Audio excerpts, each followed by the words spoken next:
it's important to remember that your puppy doesn't know what you want or what you expect.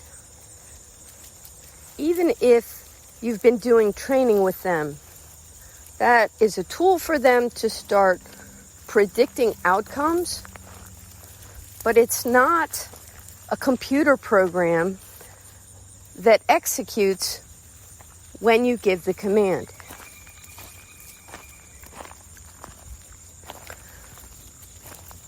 The first thing the puppy learns from you is not what you want. It's what your emotional reactions are to things and your emotional stability and your control over your emotions. By that, what I mean is your puppy's innocently running around the house and you look down and you see the dog has a chew bone. And that's good. So you don't pay much attention to it.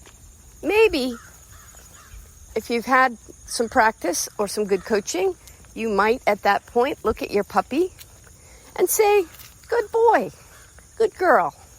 Thank you for having a chew bone." But probably you'll look up and just notice it as a not problem and move on. 10 minutes later, your puppy comes back into the room and now it's got a sock. And you think to yourself, puppies aren't supposed to have socks. Okay. My trainer, my coach said I should make trades for items that the puppy has they shouldn't have. And so maybe you offer a treat in exchange for a sock. And you get your sock back, no problem. Again, you don't have a whole lot of emotional investment there.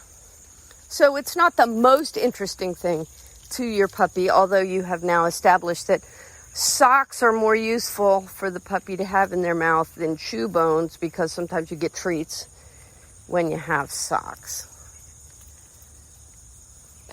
But the real situation I want you to consider is now the puppy comes out of your bedroom with your underwear or a personal item or something fragile, or comes out of the kitchen with a half carcass of chicken that you left out on the counter. Almost certainly you will have a more emotional response to this scenario than the first one. Oh, he's got a chew bone. Often that goes something like, "Oh my God, what do you have? Oh my God, put that down. Come over here right now, give that to me." And none of that sounds friendly or fun to the puppy.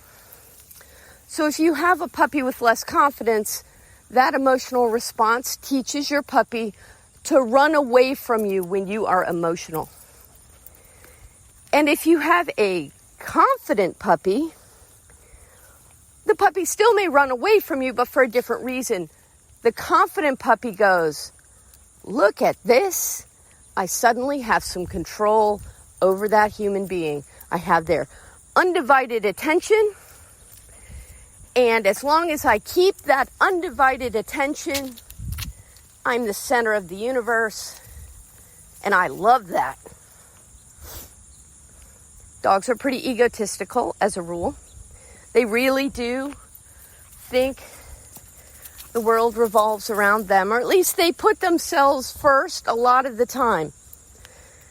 And so this emotional response of yours, of chasing to get a thing back, or that you're upset And now you have all of your attention on the puppy.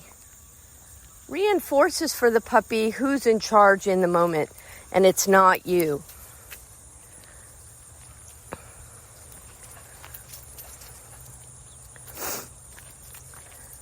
So the thing we need to do is we need to think about in advance two things. One, how we are going to control the environment so that the puppy can't end up in this situation where we will get emotional or we're in a hurry so we have limited options. And we plan in advance what our strategies are for these worst case scenarios that we don't think will happen until they happen.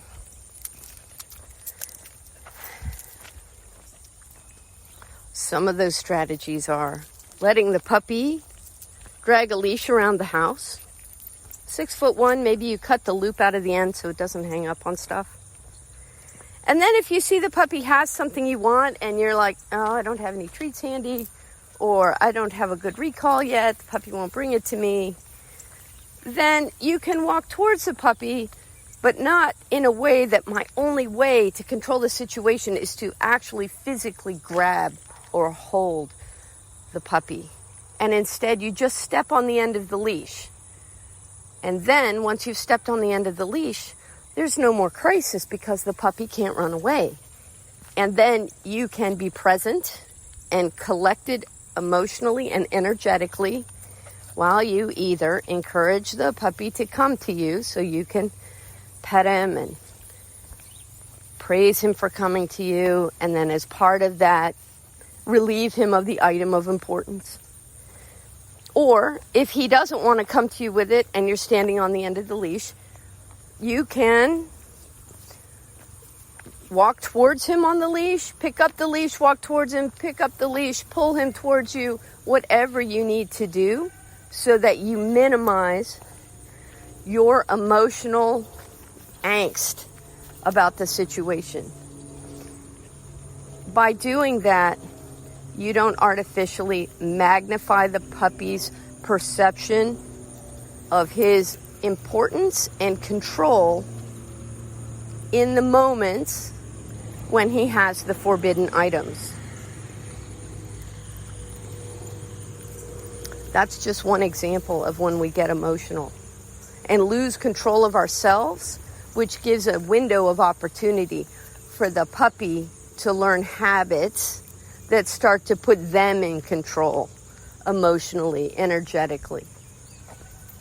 Another situation is I'm walking the puppy and we're on a road and a car's coming, and I see all of these visions of what happens if my puppy gets in the street and gets smashed and flattened by this car. And now I'm sending a lot of anxiety to my puppy as I'm pulling him in towards me and come here, and reeling the leash in and being generally frantic because I have visualized a scene that hasn't happened yet.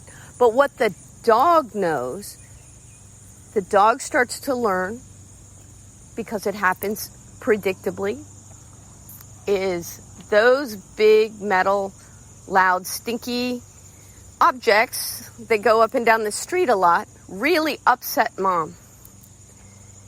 And depending on your puppy's personality, you now may have a puppy that says, so that thing must be super dangerous and I'm going to get the heck out of here. And now you have a dog that's pulling away from you really hard and maybe trying to slip out of the collar.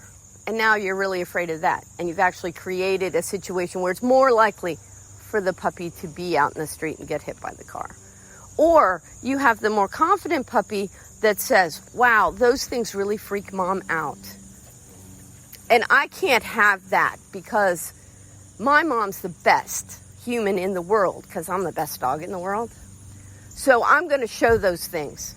And now you have a dog that's learning to be aggressive towards cars, moving out into the street, maybe barking, lunging. And since holding them tight on a leash just increases their drive towards whatever the thing is they're trying to do, you're actually training them to be more aggressive to cars, which again is more likely to put the puppy in a situation where they're going to be in the street. So you really have to dig down and be careful and mindful of your emotional outbursts, even if they're not vocal outbursts. You have to be mindful of the ways that you get emotional and the ways that hands the keys over to your dog to control a situation instead of you.